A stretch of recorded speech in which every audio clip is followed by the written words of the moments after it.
Before writing, there was story. And before history, there were storytellers. But what does this mean? And why does every person and every culture need to tell a story? What I've learned is that storytelling is our human superpower. And in this talk, I'll tell you how to unlock it.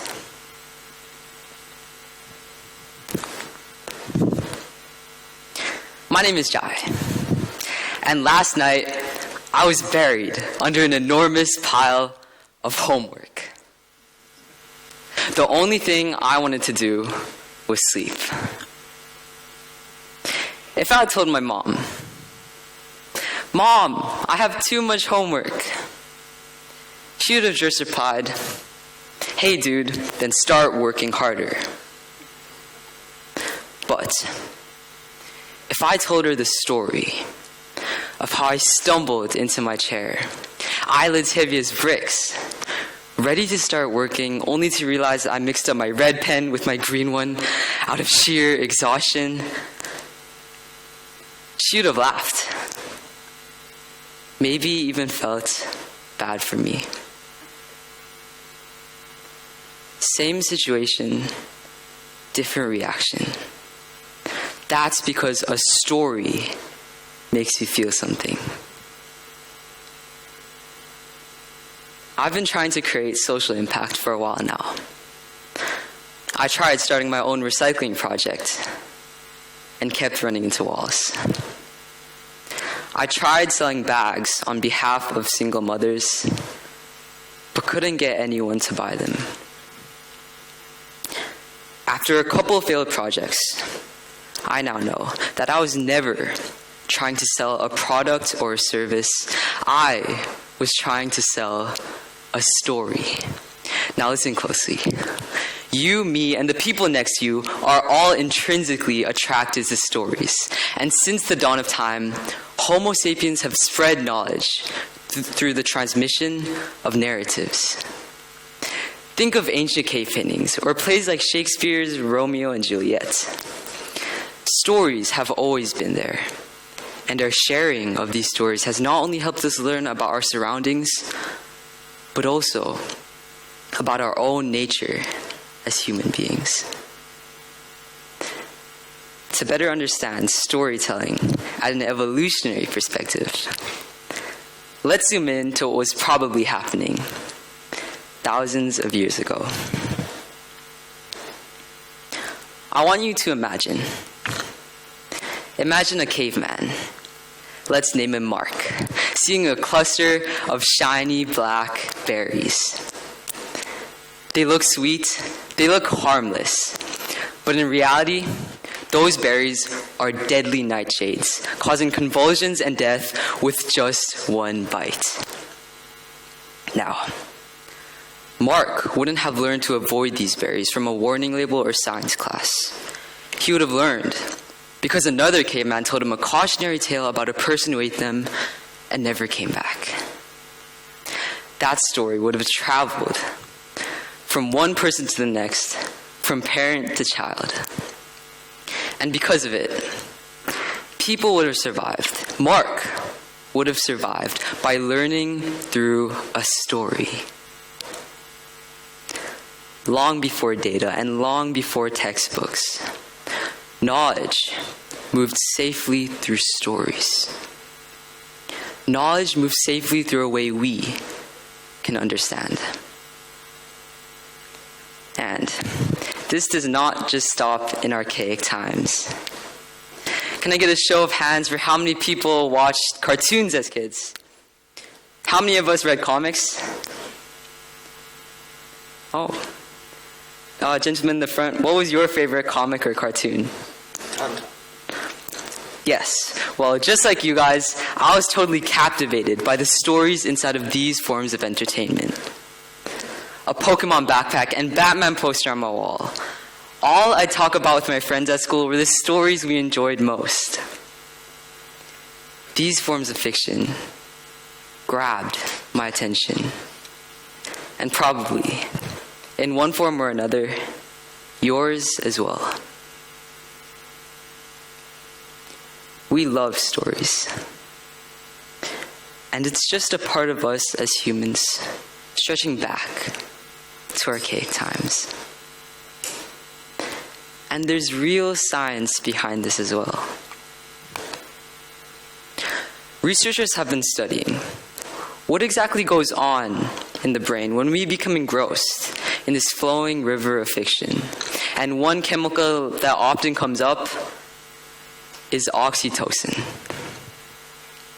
Oxytocin has earned itself the name of being the love hormone. It plays a role in trust, building empathy, and building social connection, the very things that allow humans to cooperate. Numerous studies, including work by neuroeconomist Paul Zak, suggest that when we engage deeply with an emotional story, especially one centered around human struggle or connection, oxytocin levels can rise. And when oxytocin rises, people tend to feel more empathy, even acting more generously towards one another. What this means is that stories don't just entertain us, but help us feel with others, the very redeeming qualities of our humanity. And at an evolutionary standpoint, this makes total sense. The prehistoric humans who could connect, who could cooperate, were more likely to survive, build families, civilizations. Storytelling would have served as a fundamental tool for creating that trust between person to person. So, the next time a story moves you, when you find yourself sobbing on the airplane after watching some random movie, just know that reaction isn't random. It's part of a biological system that, for thousands of years, helped groups stay together and stay alive.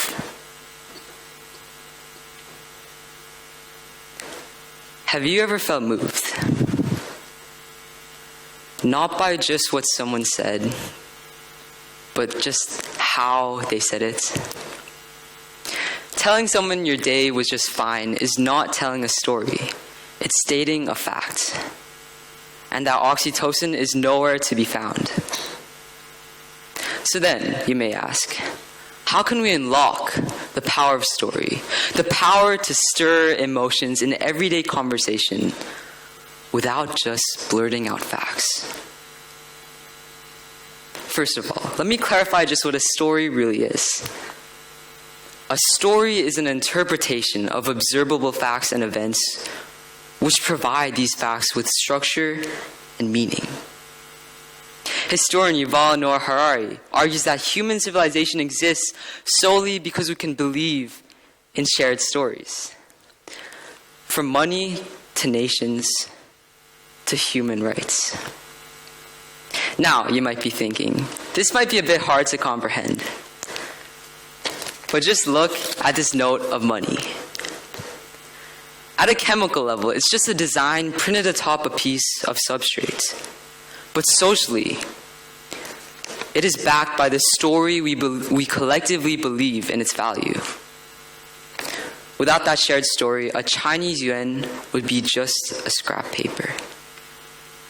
But with it, this note can buy food, pay tuition, or fund entire projects.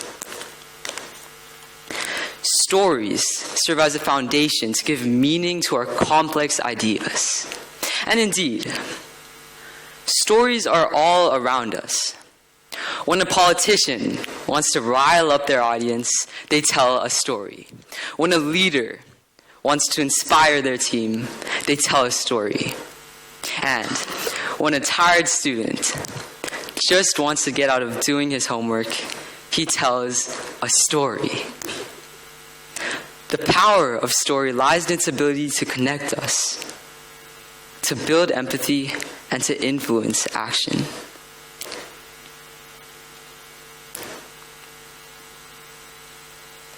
And now, in our polarized present day, This superpower, storytelling, is ever more pertinent. With depression and loneliness rates rising off the charts, our ability to bond and socialize is progressively diminishing. The current affairs, with headlines of unfathomable statistics and circumstances, make us feel smaller in this labyrinth of a world. Despite this, stories can serve as an envelope, encasing these harrowing facts, these statistics too big to comprehend, and giving us time to assimilate them, while bringing us closer to those we know and are soon to know. We struggle to feel numbers, but we feel people. A story about one flooded village makes climate data real, and a story about one lonely teenager makes mental health statistics human. Indeed, just like how evolution gave us opposable thumbs, it is story that told us what to hang on to. Story is a form of guidance, our North Star as we travel through the howling darkness of the present day. Stories, they don't just create trust, they embody trust. What you can do after this talk is tell a story, and the story behind anything. A personal anecdote, or something as simple as how a painting got onto a wall. People won't care about something like climate change or mental health with just facts and statistics alone. We need a story. We need trust. And maybe just a little bit of that sweet, sweet oxytocin. So, the next time you want to change a mind, open a heart, or simply get your mom to go easier on your homework, do not just give a fact. Tell a story. Thank you.